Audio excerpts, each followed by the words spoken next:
جحیفہ کہتے ہیں کہ میں نے حضرت علی رضی اللہ عنہ سے پوچھا کہ کیا تمہارے پاس کوئی اور بھی کتاب ہے؟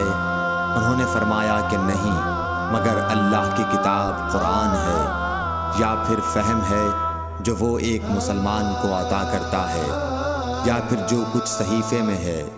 میں نے پوچھا اس صحیفے میں کیا ہے؟ انہوں نے فرمایا دیت اور قیدیوں کی رہائی کا بیان ہے، اور یہ حکم کہ مسلمان کافر کے بدلے قتل نہ کیا جائے۔ صحیح بخاری حدیث نمبر 111۔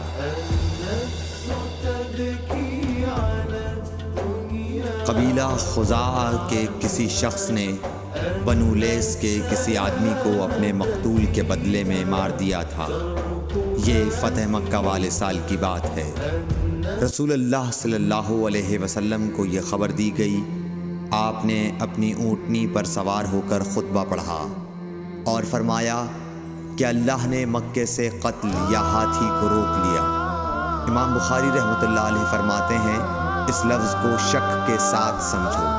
ایسا ہی ابو نعیم وغیرہ نے القتل اور الفیل کہا ہے۔ ان کے علاوہ دوسرے لوگ الفیل کہتے ہیں۔ پھر رسول اللہ صلی اللہ علیہ وسلم نے فرمایا کہ اللہ نے ان پر اپنے رسول اور مسلمانوں کو غالب کر دیا، اور سمجھ لو کہ وہ مکہ کسی کے لیے حلال نہیں ہوا، نہ مجھ سے پہلے اور نہ آئندہ کبھی ہوگا، اور میرے لیے بھی صرف دن کے تھوڑے سے حصے کے لیے حلال کر دیا گیا تھا۔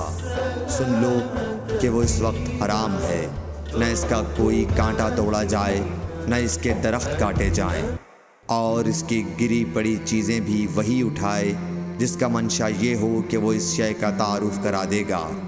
تو اگر کوئی شخص مارا جائے تو اس کے عزیزوں کو اختیار ہے دو باتوں کا، یا دیت لیں یا بدلہ۔ اتنے میں ایک یمنی آدمی ابو شاہ نامی آیا اور کہنے لگا یہ مسائل میرے لیے لکھوا دیجئے۔ تب آپ نے فرمایا کہ ابو فلاں کے لیے یہ مسائل لکھ دو۔ تو ایک قریشی شخص نے کہا یا رسول اللہ مگر اذخر، یعنی اذخر کاٹنے کی اجازت دے دیجئے، کیونکہ اسے ہم گھروں کی چھتوں پر ڈالتے ہیں یا مٹی ملا کر اور اپنی قبروں میں بھی ڈالتے ہیں۔ یہ سن کر رسول اللہ صلی اللہ علیہ وسلم نے فرمایا کہ ہاں مگر اذخر۔ صحیح بخاری حدیث نمبر 112۔